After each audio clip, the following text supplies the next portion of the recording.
The value of 1 plus 2 plus 3 plus dot dot dot plus 15. இந்த மாதிரி 1 2 3 அடுத்தடுத்த number 15 வரைக்கும் இருக்கு. இதோட சம் கேக்குறாங்க. இதோட வேல்யூ எப்படி கண்டுபிடிப்போம்னா இங்க பாருங்க இந்த ஃபார்முலா 1 plus 2 plus 3 இதே மாதிரி தானே இருக்கு. சோ இந்த ஃபார்முலா யூஸ் பண்ணி தான் இந்த சம்மோட ஆன்சர் கண்டுபிடிக்க போறோம். ஃபார்முலா என்ன? n into n plus 1 divided by 2. இதுல nன்றது லாஸ்ட் டேர்ம் என்ன 15. சோ n இருக்க இடத்துல 15 சப்ஸ்டிட்யூட் பண்ணுங்க. n இருக்க இடத்துல 15 போட்டா என்ன வரும் 15. இங்க n இருக்கு சோ 15 plus 1 இருக்கு சோ plus 1 divided by 2.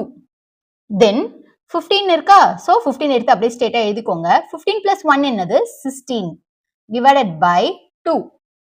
இது ரெண்டையும் 2 டேபிள்ல கேன்சல் பண்ணலாமா? So 2 1s are 2 2 8s are 16. மிச்சம் என்ன இருக்கு 15 into இங்க என்ன இருக்கு 8. 15 8s are என்ன 120. So இதுதான் இந்த சம்மோட answer. Option B is the correct answer.